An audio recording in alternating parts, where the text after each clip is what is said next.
A swirled ridge of pink, orange and purple appears behind a logo, Tubi Originals.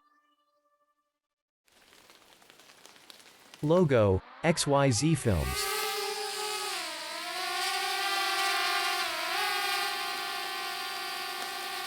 Two overlapping hexagons glimmer above the logo, Haldron Features. Logo, Convoke Media.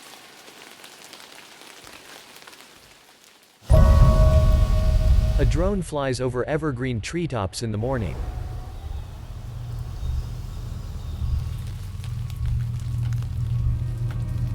On the forest floor, massive ferns interspersed with fallen logs sprawl out in all directions.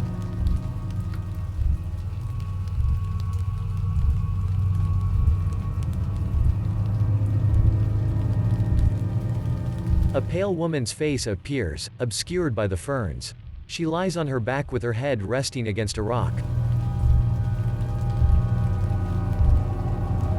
She wears thick metal-linked chains wrapped over her neck, shoulders and chest.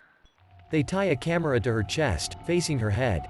Her eyes open. She winces slightly, then gazes up at the treetops with blurry vision. The camera records her as she sits up. She glances down at her fingernails, then cowers against the rock behind her. A security camera tied to a nearby tree pans side to side. Text. Lot 023, subject active, camera 001 online. She struggles to her feet and shuffles away from the ferns, stumbling over numerous fallen logs on the forest floor. The woman stumbles down the steps to a bar as two women follow behind her. Oh god, guys, I don't feel so good. I think I need a minute. $20 she spews chunks. It's not taking that bet. Too many cosmos, Claire. Shut up. I am fine, dummy. Ooh, aren't you nice? She wipes her mouth with a menstrual pad. Oh, no. That's disgusting. It's a brand new one. So I think it's safe to assume we're not going to the aforementioned after party. Not too interested in partying with a bunch of coked up bros. Plus, now I gotta deal with Miss Puke Breath over here. I'm fine, you stank ass bitches. Ow. Let's puke and rally. Puke and. She turns and pukes in the bushes. Oh. Somebody's got a booty call. Slut. What's this guy's name anyway? Griffith. That sounds like a totally made up name. No, I think it's like regal, like a knight in shining armor. Stranger danger. They press fingertips together. He seems like a nice guy. What could it hurt? Oh, Jesus Christ. You barely know this dude. For all you know, he could be a raging serial killer. And I bet he doesn't even bother to wash his legs when he showers. Exactly. What? No, aren't you two going home now that you're doing babysitting duty? Fuck you, hooker. I'm not a baby. I'm like a grown ass. She turns away to puke. No! Oh, our ride is arriving soon. Come with us. I got boxed wine at home. We can put on our onesies. We can watch crappy horror flicks. She shrugs. I'm gonna take my chances with a serial killer. It's because she definitely wants the D. She pretends to jerk off a penis. I can't with you two! Oh, our ride is here. Just text me with his address when you get to his house. Just in case. I'll be fine. Be safe. No! I'm on. Bye! Bye-bye. Griffith sends a text. Ditched your friends yet? Mandy replies, yes, see you soon. Mandy stumbles through the woods with the camera chained to her chest. A clown figurine cranks a jack in the box as its eyes flash. Why are you doing this to me? The sinister clown figurine's eyes flash. A clown pops out of the box. Mandy sends a text, I think I'm here? She sends more question marks. Griffith starts to reply, then stops. Asshole. She shakes her head as she stands in the dark alley.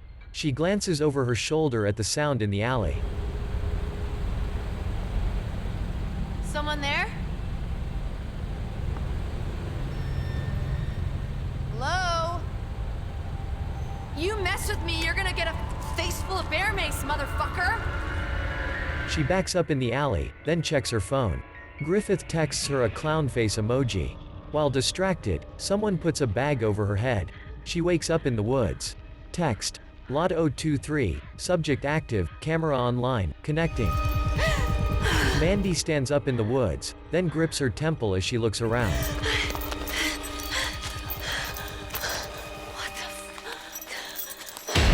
She looks up at a security camera tied to a nearby tree. The camera's red light blinks as it records her. The camera footage of her movement blurs. A woman's missing poster hangs on a tree. Mandy eyes the poster. As she spins around, she notices dozens of missing posters pinned onto the surrounding trees. Red X marks obscure the faces of the male and female missing victims on the trees. Mandy trips as she spins around, gasping for air.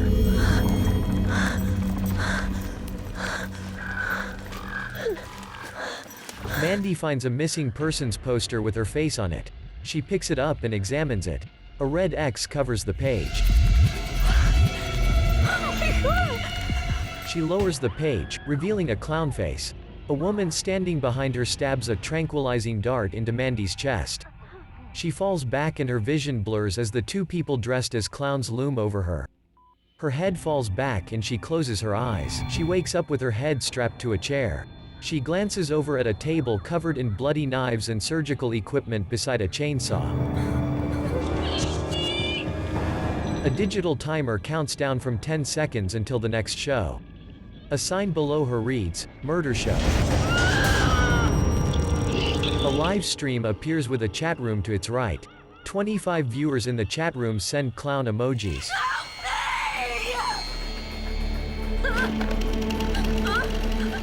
Leather belts strap her arms to a horizontal bar. A shadowy figure appears behind a blood-stained tarp to her left. A chainsaw rips through the bloody tarp. Mandy screams as a figure in a white clown mask enters the room. Chat room comments include text, "Almost showtime. Let's cut a bitch, fucking yeah. Rip off their nails, cut off her arm." A title, "The Deep Web, Murder Show." A news headline with text, "Gruesome killing spree." Police are hesitant to make a connection to the latest spree of murders, but there appear to be some glaring similarities. Yeah, I was walking the old dog here and I saw what I thought was a mannequin laying on the ground, just off the path down by the ravine. And was it a mannequin? Oh, hell no, it was a little girl. She was all chopped up to bits. The masked clown slides through the woman's arm with a chainsaw. The dismembered remains of an unidentified Caucasian woman have been found scattered in a ravine near Interstate 5. A detective places a marker on a bone. Thank you for joining me today. I just have a quick statement. We are currently investigating a series of murders that may be connected. This morning we discovered the remains of what appear to be 3 more victims. A man places a foot in a bucket. An Asian newscaster reports. A police officer squats down by evidence. الشرطة في حالة من القضية مع وجود عدد قليل جدا من الجرائم. Estos homicidios son el resultado. There is a theory online that these deaths are coming from some kind of death cult. A person uncovers a skull. The Romero County coroner has released one of the names of the victims. Seattle resident Amanda Newton. Amanda is the sister of Ethan Newton, that infamous podcaster who has a track record of ruffling those police feathers. Amanda had been missing for 2 weeks before her body was found among the remains. A person drags Mandy's dead body across the floor. Her eyes hang open as the unseen figure pulls her by her feet over the bloody tarp on the floor. In sight, this killing spree has the entire city on edge and looking to the Seattle Police Department for answers. This is an ongoing investigation, and there are many details that we have yet to sort through. What I can tell you is that the Seattle Police Department is investigating this case tirelessly, and we will find those responsible. Can you give us the names of the other victims? As I said, it's an ongoing investigation. Once we have further facts, we'll provide them. Are you sure this isn't just another case of more sloppy police work coming out of your department? Imagine the watch detective.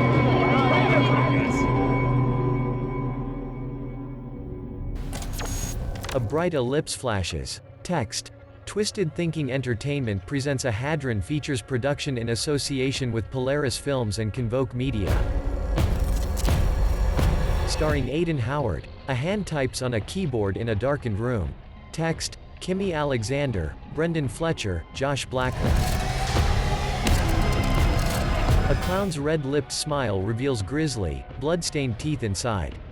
Text, Lauren Jackson. Co-starring Jamila Hall, Scott Gouellet, Francis Flanagan, Roy Campsall, Dari McDonald, Lauren Enge, Matthew Graham, Amy Good Marfee, Sean Amzing, Ryan Steele. Co-executive producers Kevin Zhao, Michelle Wu. Executive producers Miles Forster, Chris Wilkinson, Ryan Marchant, Todd Slater. Produced by Miles Forster, Darcy McDonald. Production designer Simon Callback. Makeup effects Kyle Hukulik. Supervising sound designer Ryan Marchant. Hair and makeup, Molly Etherington. Wardrobe Jerry Santani. VFX supervisor Efrain Perez. Edited by Sasha Tomaski, Dan Zachary. Composer Antonio Gradanti. Director of photography Scott Proudfoot. Written and directed by Dan Zachary. Hands lift a clown mask.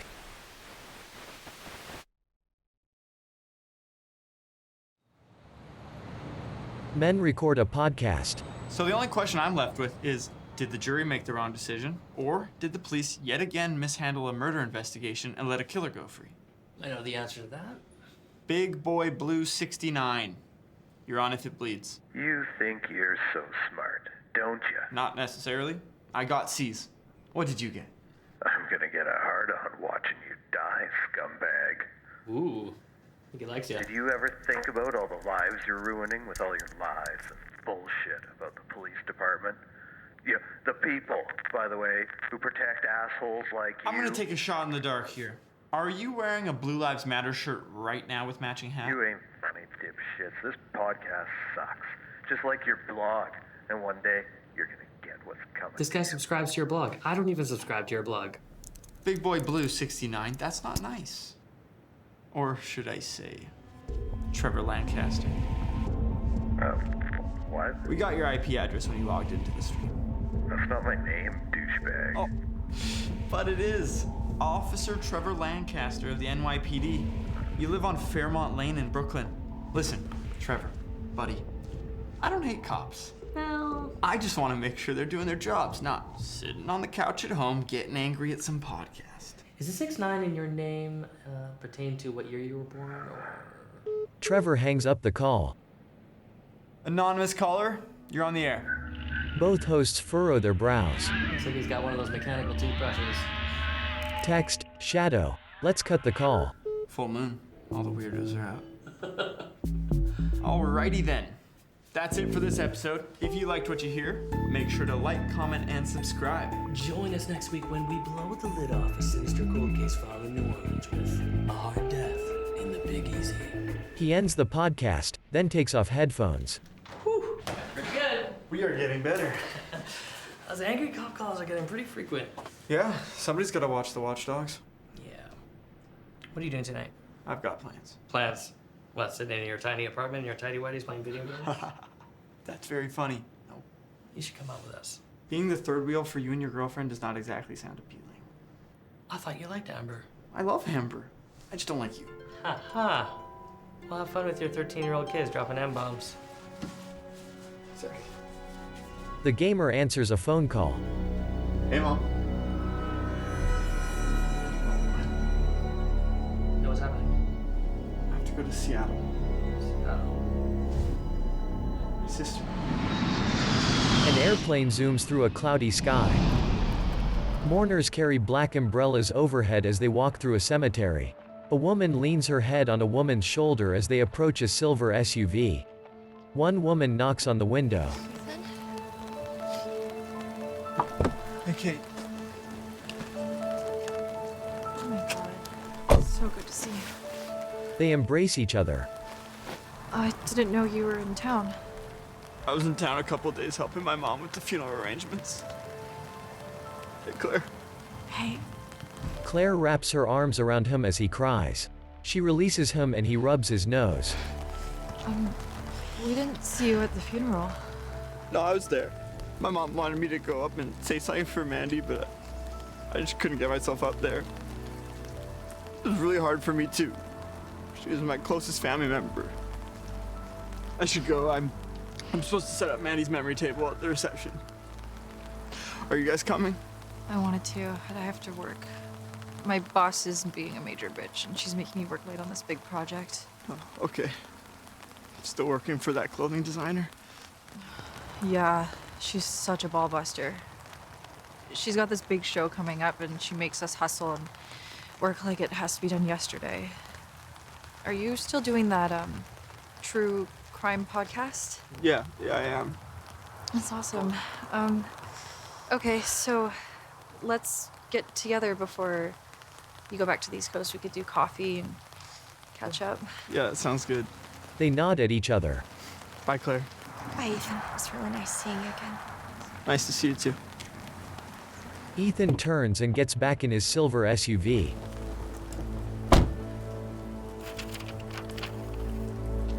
He glances down at the obituary. Text, in loving memory, Amanda Maddie Newton. He rubs his mouth as he stares out of the windshield.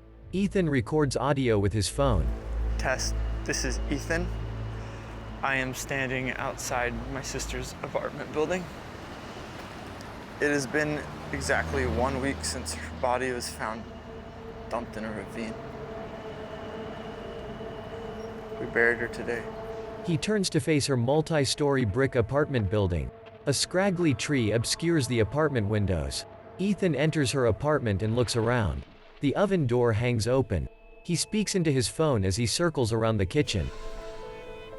It is all very surreal.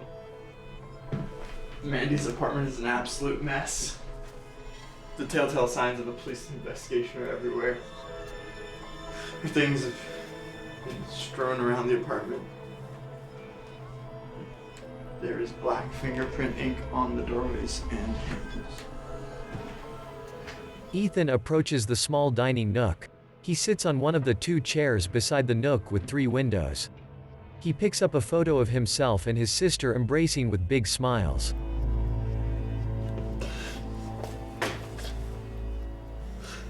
Shards of broken glass cover the photo. He sets it down on the table, rubs his nose and answers a phone call. Hey, Mom. Hey, why aren't you at the reception? I was there. I set up Mandy's memory table and left. Oh, yeah. You did a wonderful job with that. I just had to get out of there. I felt like everyone was watching me. No, I don't think they intended to stare. They loved your sister. And you. No. They loved her. You were right the first time. They love you too, Ethan. Well, are you coming back to the reception? The family keeps asking about you. I'm at Mandy's apartment. Oh, no. Ethan. Ethan. The detective said we should not go there until they're finished their investigation. You should not be in there. It looks like they finished their investigation. The place is a mess. Don't touch anything, okay? I won't. You should be here with the family. Why would you go there? I had to do something for Mandy, you know? I thought maybe because I'm her brother, I would notice if something was out of place. Well, the police assured us they're doing everything they can. Yeah, I'm sure they are. You can come home and stay at home. That's okay. I don't want to be a burden. He sits on the floor. I booked a hotel, remember? You are not a burden. You are all I've got left now. It's just you and me. No, I really want you to come and stay at home. I just want you to know I never wanted you to leave. I mean, we had our differences, I understand, but you are my son, Ethan. I know. I love you. I love you too. She sniffles, still holding the phone up to her ear. Okay. He sighs deeply. I will come stay with you. Good. She nods with a weary smile. Okay, I'll see you later then. The key is still under the front door mat if I'm not home. Okay. Bye. Bye. Ethan hangs up the call. He glances up at the ceiling, then stands. He studies a series of handwritten notes on a whiteboard. Tet, we are watching? Hell is empty and all the devils are here. Jeremiah chapter 48 verse 10. He takes a picture of the whiteboard, which includes non-English code words.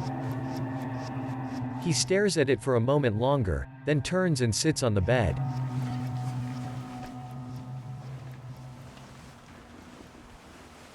He reclines back and shuts his eyes with a sigh. The scene cuts to Mandy, still alive, as her attacker repeatedly stabs her torso over and over. Ethan jumps up with a gasp, awakened from the nightmare. His phone illuminates beside him and he picks it up. He receives 2 videos from an unknown sender. One features a clown mask in front of a red and white striped background. Skulls and weapons spin around the clown mask. Another video features footage of himself, then goes dark. A box truck drives down a city street at nighttime, passing Ethan as he sits in his parked car on the side of the road. Ethan scrolls through pages of news articles about red rooms on the deep web as he cries. He opens an article from the Seattle News with his sister's face at the top. Text: was Mandy the victim of a death cult? He scans the code from his photo of the whiteboard, featuring several clusters of English letters which do not form recognizable words. He lowers the phone and wipes a tear from his eye, then starts the car and drives away. He drives through a dimly lit neighborhood. He glances over his shoulder and notices a woman wearing a clown mask. He tightly shuts his eyes, then opens them again as he continues on down the road.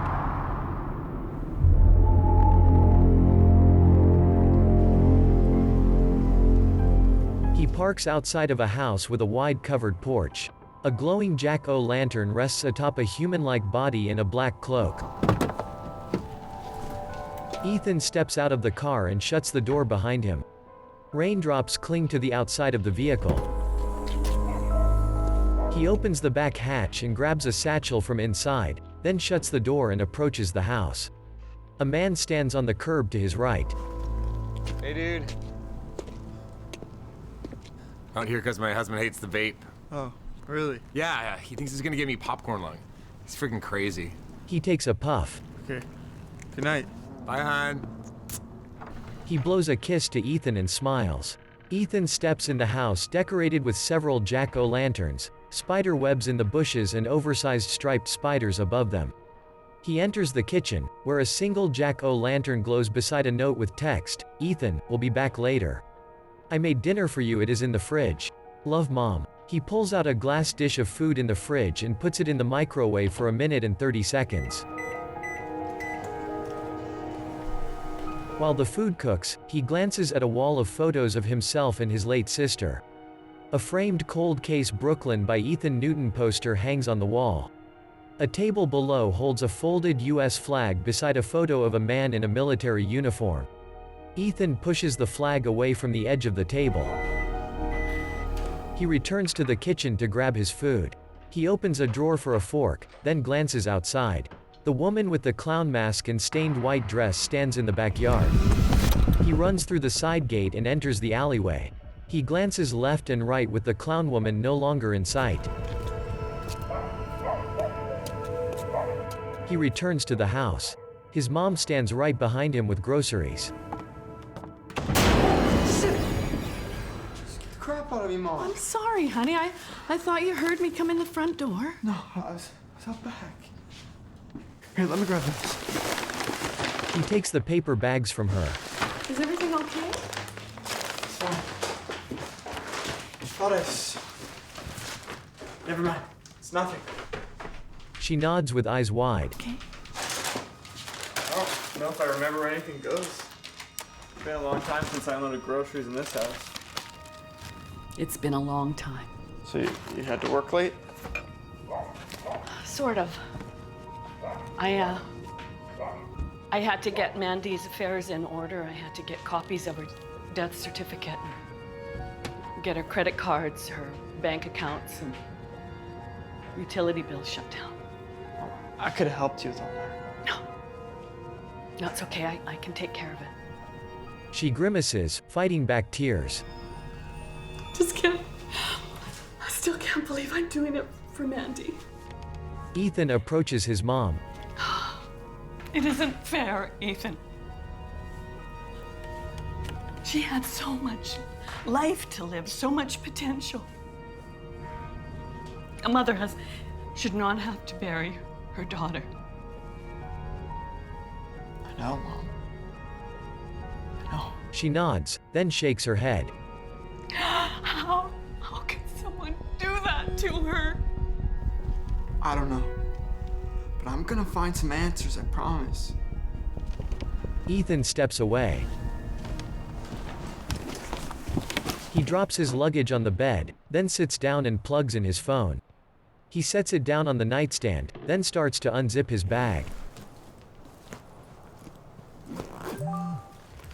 He picks up his phone and scrolls through photos of his bloody sister wrapped up in a clear plastic tarp. He lowers the phone and his eyes dart around the room.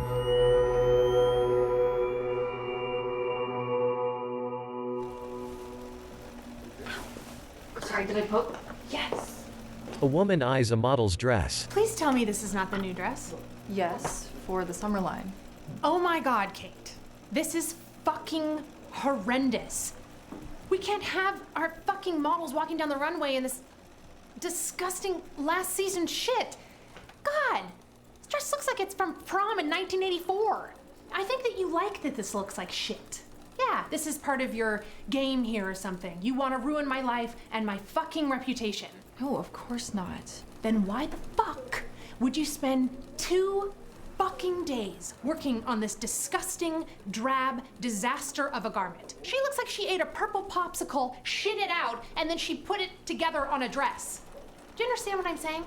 We have 6 more dresses to get done by Monday, Kate. I'm sorry, I thought this is what you wanted when you signed off on the design. Oh, bull fucking shit. I would have never signed off on this unfashionable sack of rubbish. You're gonna need to fix it. Tonight. No, I can't tonight. I have plans. I have plans tonight. No, you fucking don't. You don't have any friends. I never hear your phone ping. My phone's pinging all the time. I have plans tonight. And as your boss, I need you to work late. And that's final. Or else, maybe you need to find another place to work. Do you understand what I'm saying? She gives a false smile. Yes. Great. Fucking fix it. The boss crosses her arms and stares at the dress. Holy shit. Jason! See you next Tuesday. I heard that. The boss peers around the corner, then walks away. The employee finds Ethan in the qualified couture lobby. Ethan? Oh, hey. I was wondering if you want to have that talk. I've had some really strange things happen to me recently. I can leave as soon as my boss goes home. I just have to come back and do some overtime. Meet you at the coffee shop in an hour? Okay, yeah, an hour. Give me your phone. Ethan pulls out his phone and hands it to her. She smiles. Here's my number. Thanks. See you in an hour. See ya. He leaves the shop. Kate, where are the fucking fabric swatches? I asked you for them over an hour ago. I'm coming. Oh, I fucking heard that. You're the nasty bitch. You're a nasty bitch. At night, tall skyscrapers illuminate the cityscape. Ethan and Kate meet at a restaurant. He glances over his shoulder and out the window. So, how have you been dealing with everything? Not great. I feel helpless. Like I betrayed her. But I know I couldn't have done anything. And I still feel all this guilt. Same. He looks side to side. I think someone's following me. Did you see someone? No, it was too dark. I've also been receiving weird emails and disturbing photos. One of you and Mandy. What? How? Let me see the picture. I can't. It disappeared before I could save it. I think they're also using my phone to take pictures of me. How could they control your phone? What are you talking about? I don't know, but if they could hack Mandy's computer and my phone, I think we're dealing with some very sophisticated hackers. What else did they send you? They sent me photos of Mandy's autopsy. Photos of Mandy's bloody face flash past. Kate drops her jaw and reaches out to hold Ethan's hand from across the table. It's horrible. Why would someone do something like that? I don't know.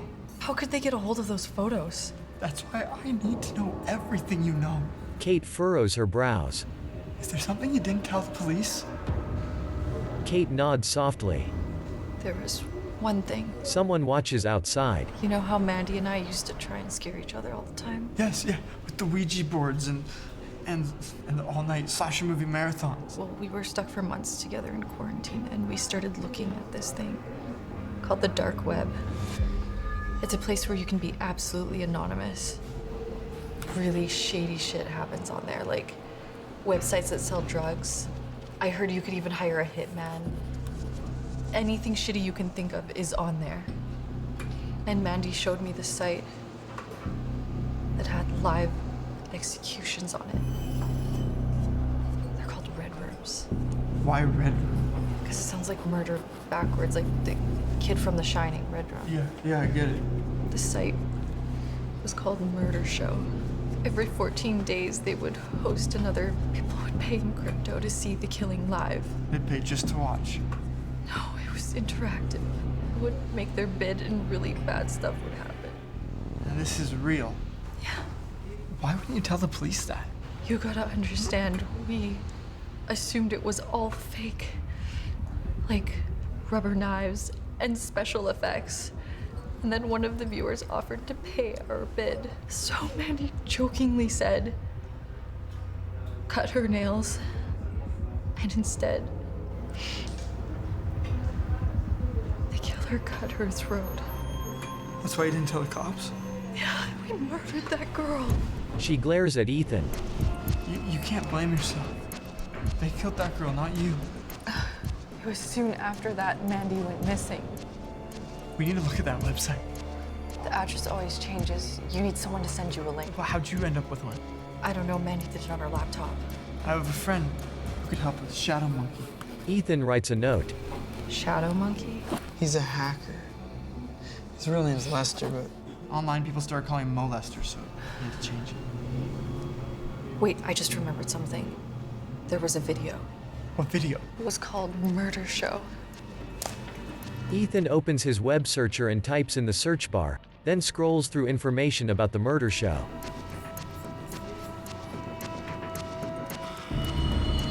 A person pushes a murder show VHS tape into a player. The tape spins as it plays the audio from the recording. We have never formally introduced ourselves. We are the darkness, the shadows. We are fear. A series of code and dates from 1980 flash before the clown face spins on the red and white striped background. A woman wakes up in a cage in the woods.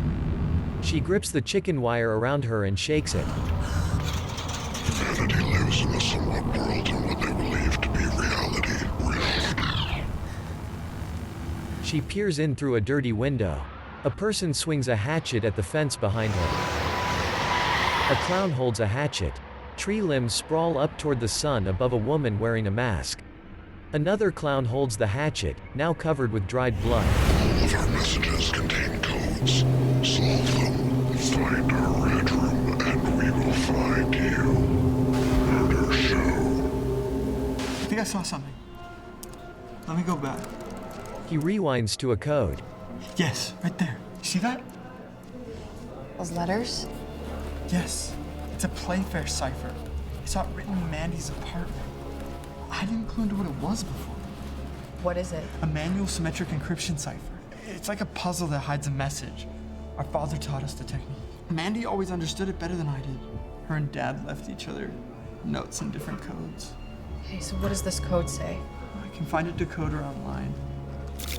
Ethan types a series of letters into the code breaker. Text, if you find us we will find you. Oh shit. He checks his phone. He receives videos from an unknown sender. Text message? Yeah, but there's no number attached. Isn't that impossible? He holds up his phone. They view a picture of them from outside of the cafe. Ethan bursts out of the door, with Kate not far behind.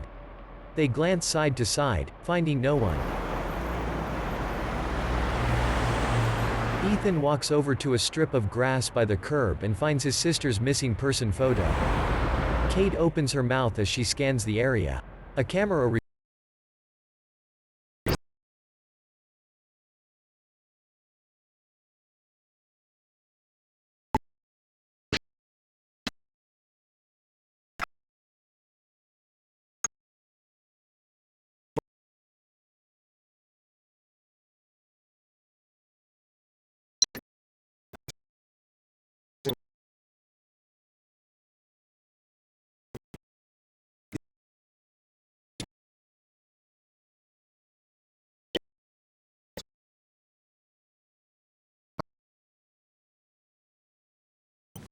Why don't you let the Seattle Popo handle this? You always brag about how badass your hacking skills are.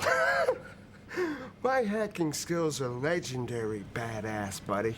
Look, I'd like to help both of you, but I got kind of a sensitive online operation going on here. Oh yeah, I know. Your stupid fucking website where you leak all the big movies and video games. That's such a scumbag thing to do. I can't believe the FBI hasn't shut you down yet. Oh, scumbag? Who are you calling a scumbag? You. Sorry, babe.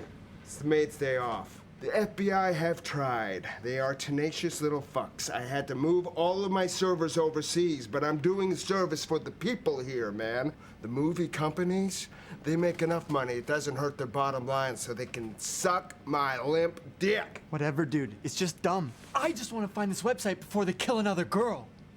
We need to expose it. It has to be stopped. Have you ever considered if you fuck with their business, they will come after you?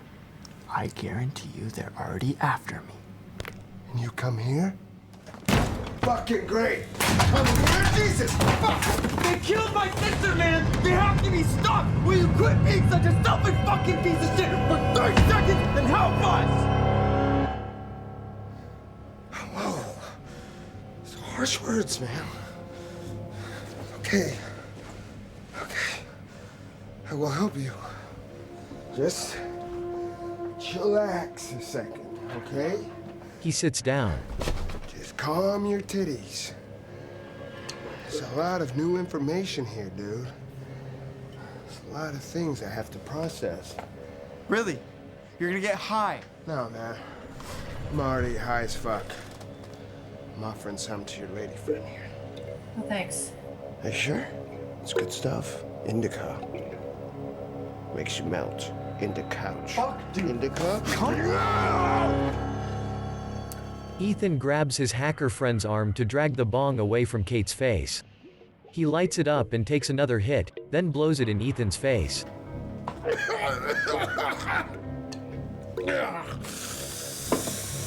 Okay. Send me the deeps. Let me see what I can figure out. I practically live on the deep dark web. I will find the clues in the viral video, and I will find this fucking murder show. Okay? I'll be gone. He flicks his hand at them. Ethan and Kate leave the apartment. Is that guy for real? Okay, yes, he's a bit eccentric, but he's helped me solve like 6 cold cases. He might be a maniac, but he really does know what he's talking about. Okay, I trust you. I think we should call the cops right now. I think I still have the detective's card that interviewed me last week. His name was Sawchuk. Detective Sawchuk. She hands his business card to Ethan. Kate looks over her shoulder as Ethan calls. What the hell? He calls again. There's something wrong with my phone. Can I try yours? She pulls out her phone and sighs. What is it? Shit ton of messages from my boss. I have to go back into work. Really? At this hour? I have to do more overtime on that project. Can we just go see the detective in the morning? Yeah, I guess so. I doubt he would even still be there. It's pretty late. Yeah, that's true. Kate hops into the van's front passenger seat. A street light illuminates a dark alleyway. Graffiti covers a dumpster outside of an apartment building. It should take me a few hours. Text me later? You sure you don't want me to wait with you? No, I work better alone. Just text me in like 2 hours. Okay, 2 hours. Bye. Kate hops out of the car and shuts the door behind her. Ethan drives off as Kate opens up the barred door in front of the shop. She swings the door open, then glances over her shoulder at the street.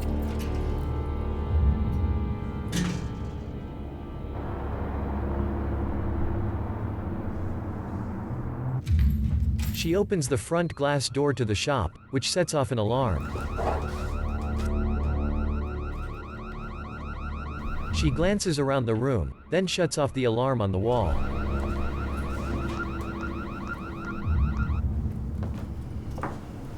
A mannequin in the lobby wears a shimmery beige strapless dress.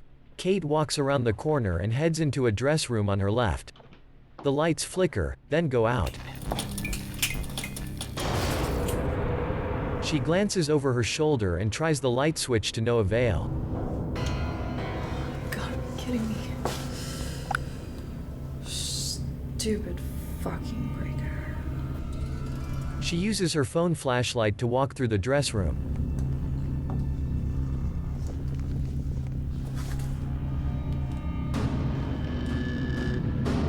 The light reflects off of the plastic protective bags around the high-fashion dresses hanging on the racks lining either side of the room. She returns to the hallway and opens the breaker box.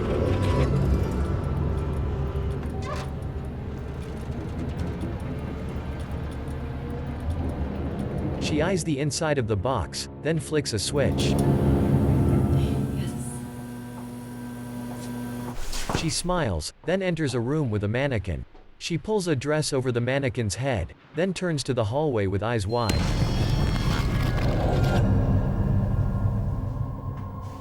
She picks up a pair of scissors and wields them as a weapon as she quietly steps out into the hall.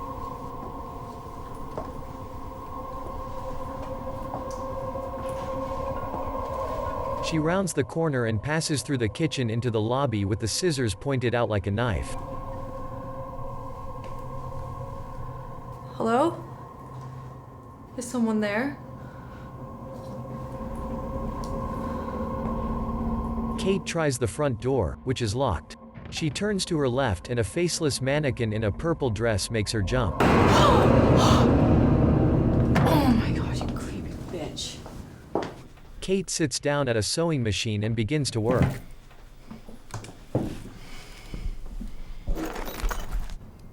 Ethan wakes up from a nap at the kitchen table of his mother's house. He rubs his face, then checks his phone.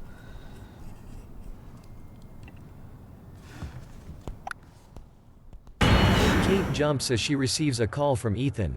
She rubs her eyes, then answers. Hey, is everything okay? I heard some weird noises in here. I'll feel better if I have someone to talk to while I work. Is that okay? Yeah, of course, no problem. He rubs his nose. I'm just doing some research. What did you hear? The front door chime, but the door was locked, so it's probably nothing. Do you want me to come over there? No, it's okay. I just need to see a friendly face while I work. A friendly face? You have one of those faces. Friendly and hella handsome. I've never understood why you're single. I don't know. Aren't you single too? Yeah, single. I've just been so busy with work, I don't really have time to date. Yeah, no, that's like totally my thing too. Between the podcast and the blog and everything. That's a shame. You're a very nice guy. You're gonna make some girl very, very happy. Since we're throwing around compliments, you're one of the most beautiful girls I've ever met. I always wanted to ask you out, but Mandy made it pretty clear you were off limits. Wow. I am sorry. I overstepped. No, I'm glad you said that. Because I have something to admit to. The lights cut out. Shit. Come on. What is it? The breaker blew again. Damn it. Okay, stay with me while I turn it back on. She turns on her phone flashlight. If there is someone out there, I want to warn you, I am armed, you motherfucker. I think I should head over there. Probably just the breaker. This door always creeps me out like so bad. Why's that? It looks like rows of body bags. Oh shit. Yeah, that is creepy. She scans the room with eyes wide as a figure passes behind her. What was that? What? I just saw someone cross behind you. She turns around and opens her mouth wide. Are you serious? Yes, I saw someone back there. Ethan, that's not funny if you're fucking playing a joke. Okay, I'm not joking. I saw someone behind you. You're scaring me. You need to get out of there right now. I can hear music box She turns to the source of the sound. A Jack-in-the-Box clown's eyes flash as it cranks a handle attached to a box. A small clown pops out of the box and she jumps backward. She heads into the front lobby of the dress shop. She sets down her scissors and approaches the door. A figure wearing a clown mask stands outside and raises a hatchet. Mandy runs through the dress shop. The lady clown hides among the body bag-like dresses and stabs Kate. Kate? Kate, where are you? Kate, what happened? Who the fuck are you? You better not touch her. You understand? Do you know who I am? I will find you. And I will kill you. She hangs up.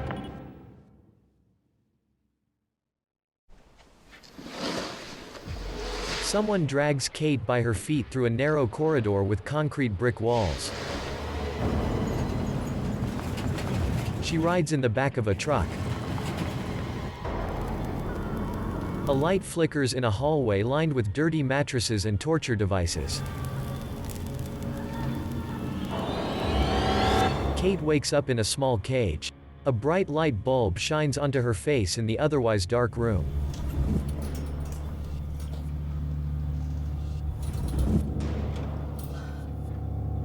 She reaches for a padlock on the cage and tugs on it. The padlock doesn't budge. Help! Somebody help me! Let me out of here! Another woman sits in a cage. Who's there? Hello? Help me! I can't.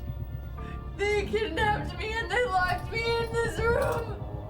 They did that to me too, okay? Just try and remain calm. If you yell and scream, it only gets worse, trust me. Who is doing this? I don't know. What's your name? It's Claire. Claire? Yeah. Claire Russell! Yeah. How did you know? It's Kate! Kate? Kate!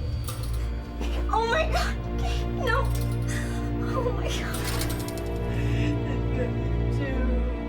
Yeah, they got me just after I left Maddie's funeral. Oh my god. Why are they doing this to us? I don't know. The male clown approaches the cages. Please don't. No, please don't. Why are you trying to No! Leave her alone! Leave her alone, you fucking bastards! Claire! Can you hear me? Claire! Say something!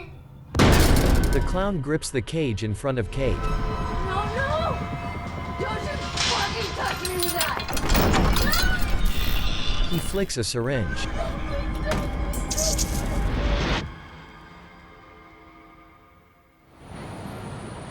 A detective makes coffee. So your girlfriend got abducted, huh? Yes, by someone in a mask. And she's not my girlfriend. You interviewed her about my sister's Uh-huh. I take notes. What kind of mask? It looked like a doll or something. It was all cracked and grungy looking. Did you try contact her? Yes, she isn't answering herself. The detective sighs after taking notes. It's 4 a.m. Maybe that's got something to do with it? I was on FaceTime with her when they kidnapped her. I'm just gonna throw this out there. Maybe she was playing a trick on you. Did you think about that? A joke. Really? Well, you never know. He leans in. She told me that her and Mandy were into some pretty dark and disturbing stuff, playing tricks on each other. That doesn't make sense. She wouldn't do that to me. Well, it makes more sense than someone in a clown mask kidnapping her, don't you think? Listen, I think whoever did this to Kate might be the same people who took my sister, you know? Come on, you don't see a connection. I didn't see anything. You did. It's too early to file a missing persons report, so the only thing we have to go on is your word. And your word is dog piss in my books. You're the asshole with the blog and the podcast that wrote an article slamming the Seattle Police Department for being incompetent, yeah? That was about one case. I never slammed the Seattle And I quote, a corrupt and incompetent police force bereft of honor and dignity. The detective shrugs. So if you forgive my incompetence, when I say you should go home and sleep it the fuck off. You smell like you've been smoking weed all day. But didn't you send a car to check on Kate's store? Yes. And they reported back. No forced entry, no suspicious activity, all locked up. He shuts a folder and sets it on the desk. Great. That's just fucking great. I was right. This department is fucking incompetent. Ethan storms out of his office. The detective gulps down the coffee he stirred with his finger. The hallway light outside of the girls' cages continues to flicker. Kate sits upright with her bent knees tucked toward her chest. The male clown peers around the corner and unlocks the chicken wire-covered door to Kate's room.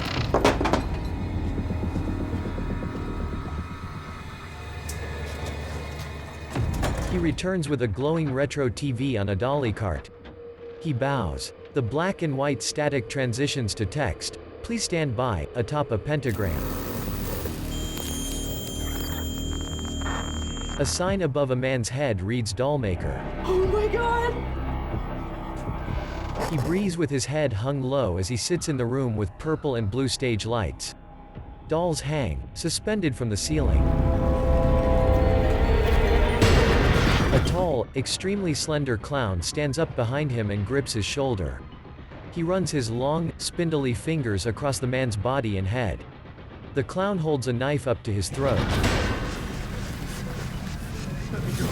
Please, I won't tell anyone. The clown playfully traces a knife near the man's throat without actually injuring him. Kate cowers in her tiny cage as she watches the torture footage. Viewers leave comments.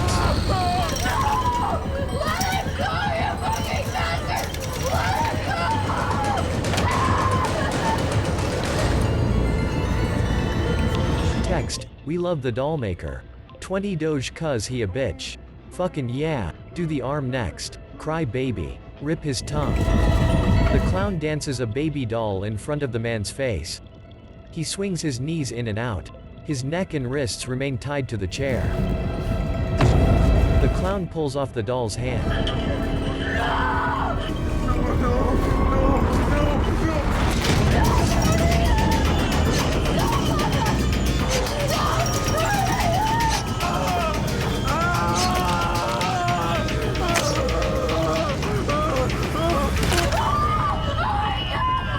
The clown severs the man's hand and holds it up to his face.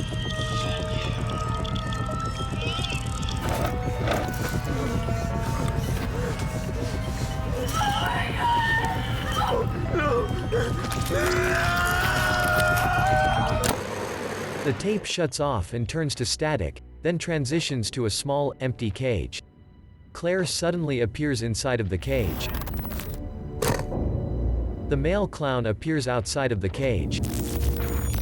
Kate, are you there? Oh my god, Claire! It's so good to hear your voice. I thought they killed you. I don't understand any of this, Kate. I am so scared. What are we gonna do? I don't know. But just stay strong.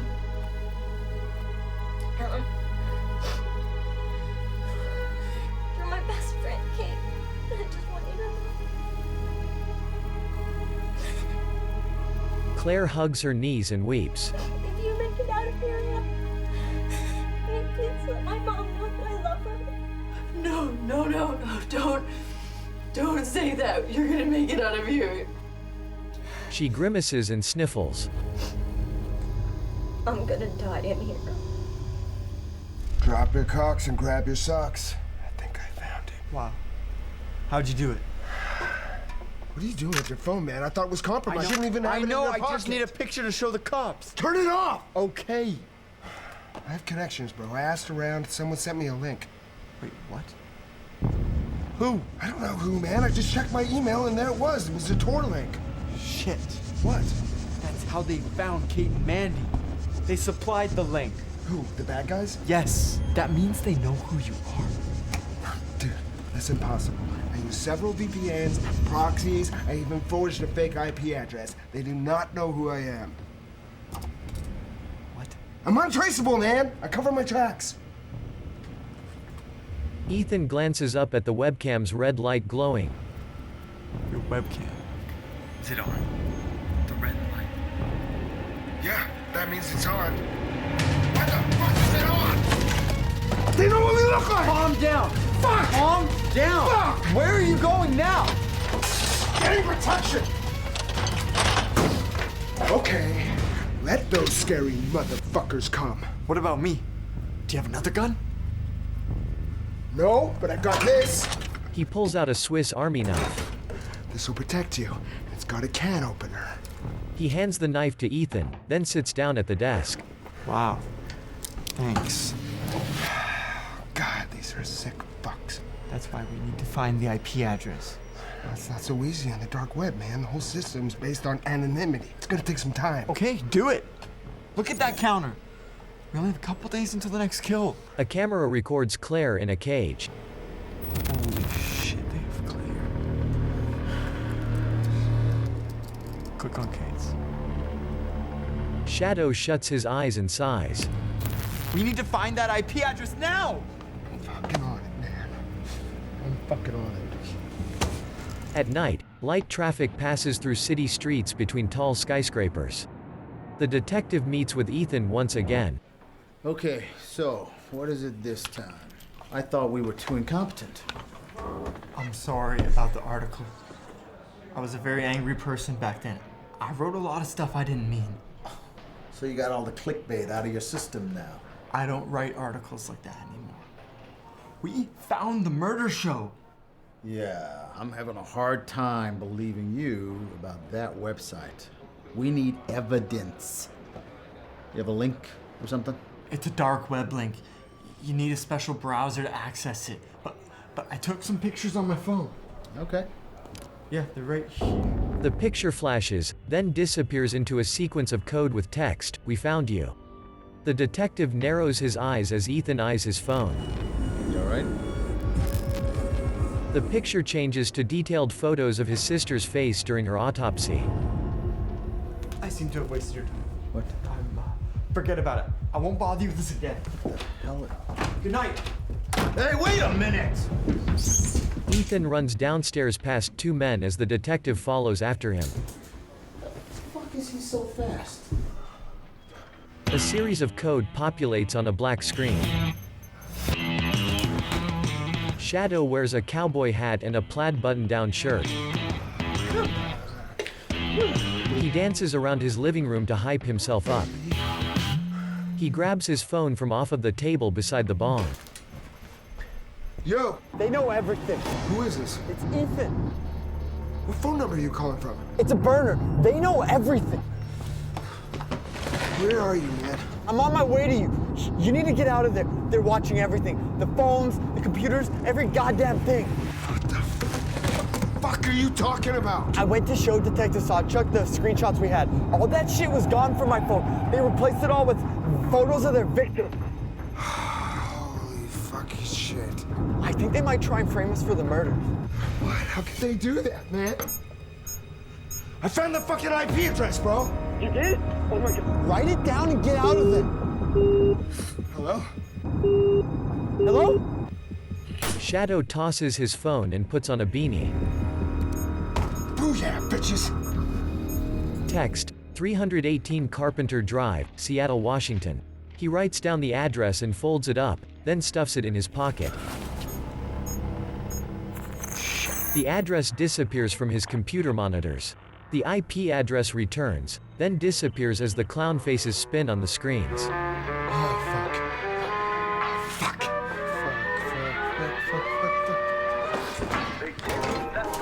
Shadow frantically packs a backpack with clothing and supplies in his dark apartment.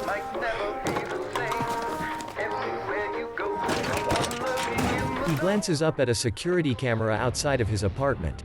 The female clown scratches her long pointy talons at the lens as she poses, then waves. Shadow raises his handgun. Fucking hell. The lights cut out. Or it might be one you know, knocking on your door to bring you to the murder show. Shadow opens his front door and aims his handgun outside. The male clown hacks off the hand holding the gun. Shadow retreats to his apartment and grips his stumped arm.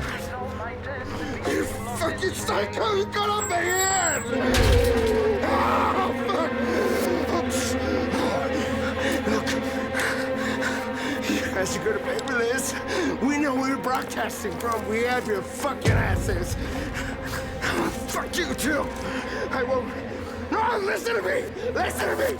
I'll fucking pay you! I got money! In my bag! In my bag! Look, it's my wallet! There's $1,000 in there. Just take it. Just take it. Look, see, I'm not lying. I'm not lying. Just take it. I'll wipe everything off my computer and I won't say anything. Just... She shoots him in the head. He falls back. The male clown slings his machete over his shoulder and glances at the woman, then leaves the apartment. She follows him out through the dark hallway with flickering lights.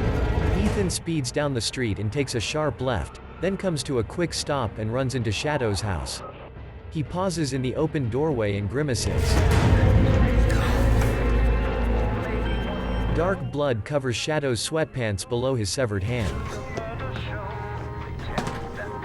No! Shadow's shirt reads, "Fuck the world," with a middle finger raised. Ethan reaches into his sweatpants pocket and finds the address. Yes. Shadow's eyes remain open despite the bullet wound in the center of his forehead. Ethan hops up and runs out of the apartment. He throws his phone into the street and runs in the opposite direction.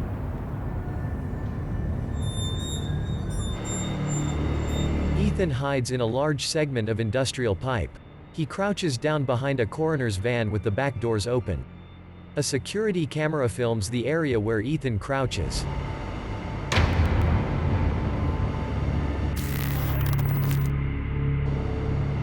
Ethan glances over his shoulder at his surroundings, then continues to watch the coroner's van. A person wearing a bloody white shirt opens a nearby trailer door and peers outside. He drags a body bag out from the trailer.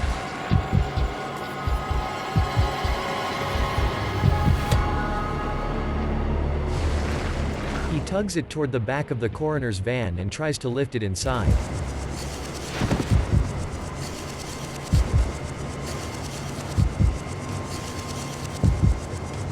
He leaves the body bag on the ground behind the van and returns inside of the trailer. Ethan sprints toward the van and hides behind its open door on the opposite side from the trailer's entrance. He peers around the door, then inside of the van.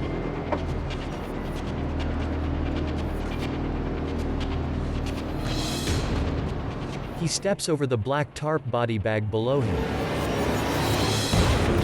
The male clown unzips himself from inside of the body bag and sits upright. Ethan peers inside of the trailer, its door still open, as the clown emerges and stands right behind him. The lanky clown pushes him out of the trailer as the other clown uses a stun gun on Ethan. An old TV flickers with static. Ethan wakes up in a tiny cage facing the TV screen. He reaches out for the side of the cage to sit upright.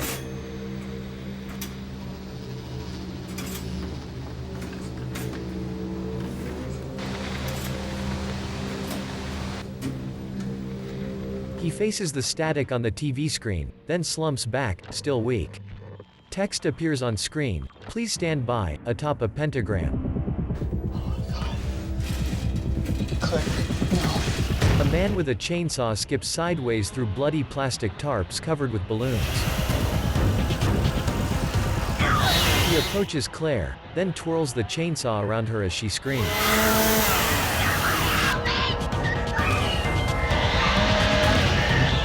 murder show sign glows over her head as restraints tie her to the chair below.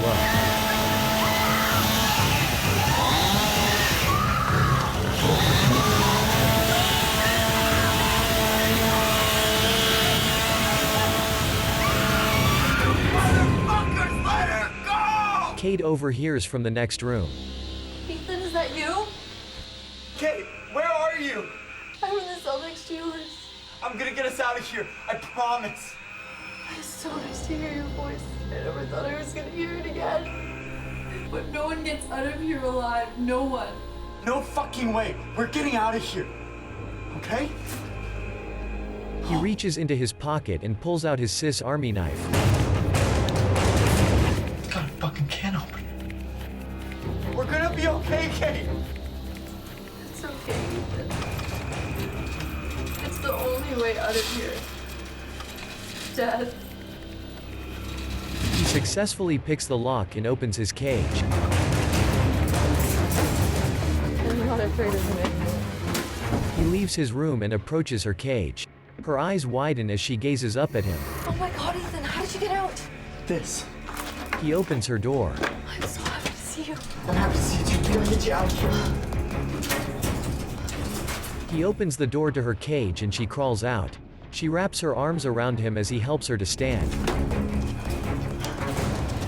not out of this yet. We gotta keep going. They could be watching. I don't think so. They pick up bloody knives and walk together. She leans against the wall. We're not leaving anywhere. He opens a door into a room surrounded by the bloody tarps, then leads her through it. A crucifix hangs on the wall. He peers into a room where a woman with shaggy black hair uses a computer with 3 monitors. It's the control room. Someone is in there. The woman grabs her mask and disappears as Ethan slinks into the room. She hides beside the doorway and he passes right by her. She slices into his back with her long claw-like knives. He falls onto his back. Fuck you! She raises the 4 knives, then falls to the ground as Kate stabs her in the back. Come on. Kate helps Ethan to his feet. She's gone. I thought you stabbed her. I did. I see the knife. There's no blood. She must be wearing some sort of body armor or something. Ethan hunches forward as he makes his way through the halls, his back badly sliced. If we get the cloud while he's looking, we can save Claire. Okay. On 3. 1, 2. They jump into a room filled with mannequins dressed as clowns. Kate cries as she gazes at Claire's bloody body with her legs and hips removed.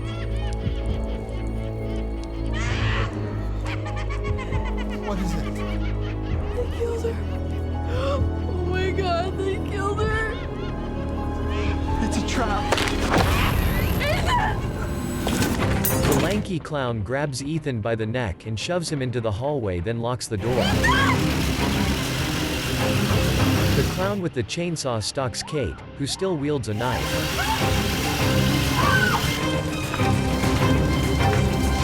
The lanky clown drags Ethan through the hallway by his feet, then stabs his leg.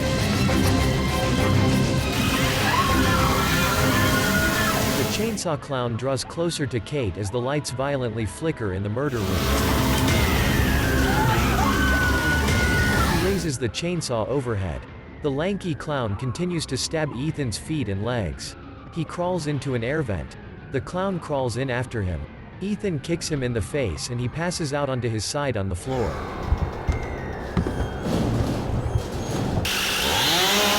The clown raises his chainsaw up overhead as the murder show sign glows behind him. He hacks through mannequins as he pursues Kate, who screams and cowers in the corner. Kate grabs a knife and repeatedly impales it into the clown's chest.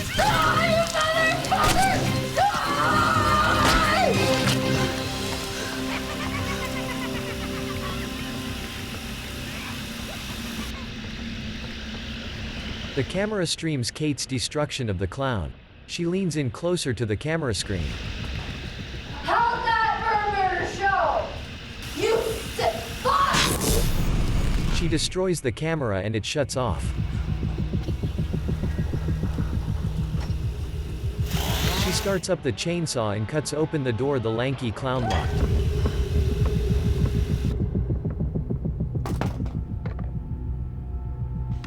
The female clown sits down at her computer and watches the monitors, then pounds down on a button.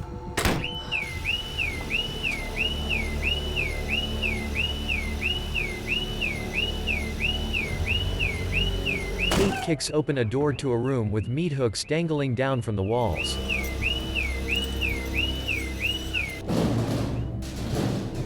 Ethan continues to crawl through the air vent. The lanky clown shuffles downstairs into the room with the meat hooks and walks around slowly.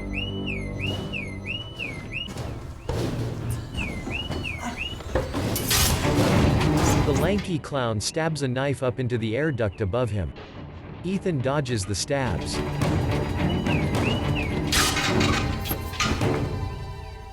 The clown peers through a hole made in the duct and makes eye contact with Ethan. He stabs up into the duct once again. The female clown grabs Shadow's handgun and leaves the computer room.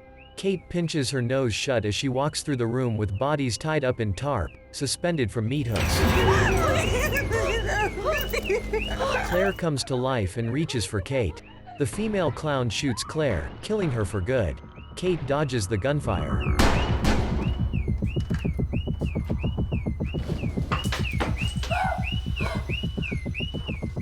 As the woman makes her way through the meat hooks, Kate starts up the chainsaw and slices her way through to her. The woman tries to stab Kate, who kicks her back against the wall. The lanky clown stands in the doorway, then flings out 2 knives from his hands. The woman holds her blade up to the chainsaw, creating sparks as it dulls the chain. Ethan picks up a hatchet as Kate throws her back. Ethan swings the hatchet at the lanky clown's chest. He falls to his knees as Kate steps into the hallway and slices off his head. It tumbles to the ground. The female clown leaves through a back door. That fucking bitch is still in here! Where? I don't know, but let her get away! She drives away.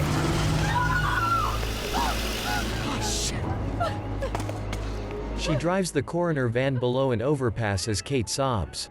Ethan wraps his arm around her back. In the evening, a man sits in his car and sips coffee. He hops out and approaches the detective. Go, get in there, go. Detective, any comment about the bodies that were found last night? Like I told you guys before, yes, there were more bodies found. Are they connected to the crime scene up in Snohomish County? I can neither confirm nor deny. Do you think this has anything to do with the murder of Amanda Newton? I can't comment on that. There's a theory online that this is all the result of some sort of death cult. Do you care to comment on that? Not with the death cult. Detective! Come on. Do you have any comments about the death cult? Let us do our jobs. Text, gruesome killing spree, Seattle. Cut it.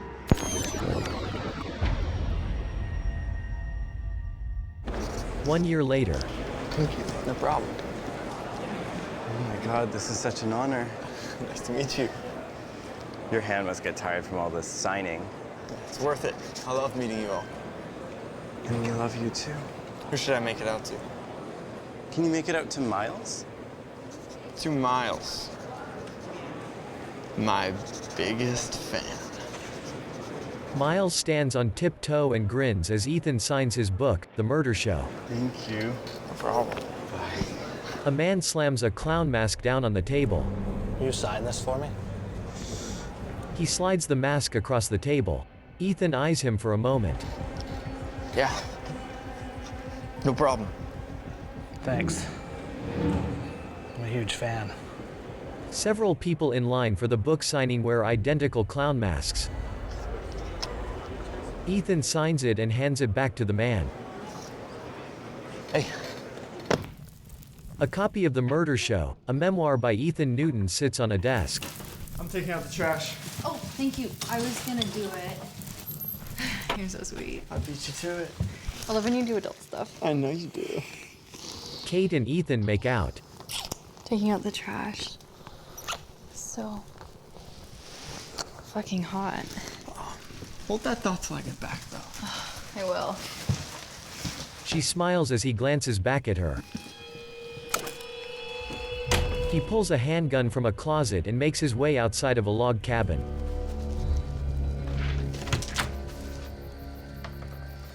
He glances back once again, then steps outside into the foggy evening air. He stuffs 2 trash bags into a small can, then rolls it behind him. He peers down at a missing persons poster with his face on it and a red X crossing through his face. He reaches for his gun before a tranquilizer dart pricks his neck. He pulls out the dart, then falls over. He wakes up in a trailer as clowns raise the garage door. Chains tie his arms to either side as he kneels with the missing poster tied to his neck. Next item up for bid. Lot 367. He's a podcaster and a blogger whose most recent book, The Murder Show, is quickly climbing the charts and becoming a nationwide bestseller. Welcome Ethan Newton to the auction. Can I start the bidding at $100? 1 and a 1. I see $200. 2 and a 2. Can I get a 3? 3. 3 and a 3. $300. 3 and a 3. Oh wow. Hold on. I see $10,000. Going once. Going twice. Sold. To the lady in the front row for $10,000. The woman who escaped the murder show waves a thick stack of money as she eyes Ethan. He grimaces. Dozens of bidders stand in the crowd. The corrupt detective removes his mask and reveals his face. He smirks at Ethan, who scowls at him.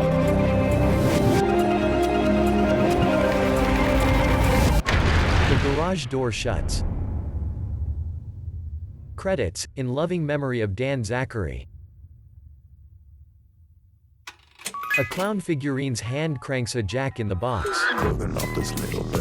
Credits, written and directed by Dan Zachary. Ethan peers into the trailer. Credits, produced by Miles Forster, Darcy McDonald. Mandy lies on the ground as someone drags her dead body over a plastic tarp. Credits, executive producers Miles Forster, Chris Wilkinson, Ryan Marchant, Todd Slater. Before the little bird is dead. A newspaper article with text, bodies found near I-5. First victim identified, Romero County Sheriff Department issues statement. Credits, co-executive producers Kevin Zhao, Michelle Wu. Director of photography Scott Proudfoot. Dead with her Starring Aiden Howard. Bang, bang, bang. Kimmy Alexander. The lanky clown holds Ethan as the other attacks. Credits, Lauren Jackson. Bang, bang, bang. Mandy lies back as the clowns torture her. Credits, Brendan Fletcher. I've got nothing for you. Every secret, every mark, every sizzle in the dark. Josh Blacker. There's a body turning blue. Every ransom, every dime, every fist, every time. Production designer, Simon Callback. Bang, bang, bang. A clown holds a bloody hatchet. Kate screams as the clown with the chainsaw comes after her. Credits, editors Sasha Tomasky, Dan Zachary. The female clown stands outside of Ethan's mom's house. The murder show VHS emits from the player.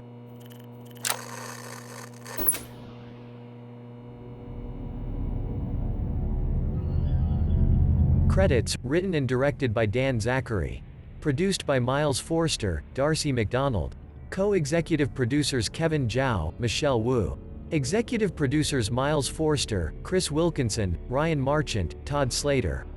Director of photography Scott Proudfoot. Cast, Ethan, Aiden Howard. Kate, Kimmy Alexander. Shadow Monkey, Brendan Fletcher. Detective Sawchuck, Josh Blacker. Mandy, Lauren Jackson. Clar, Jamila Hall. News anchor, Matthew Graham. Mom/Helen, Francis Flanagan. Dollmaker, Roy Campsall. Gnarly the Clown, Scott Guellette. Doxy/model, Lauren Enge.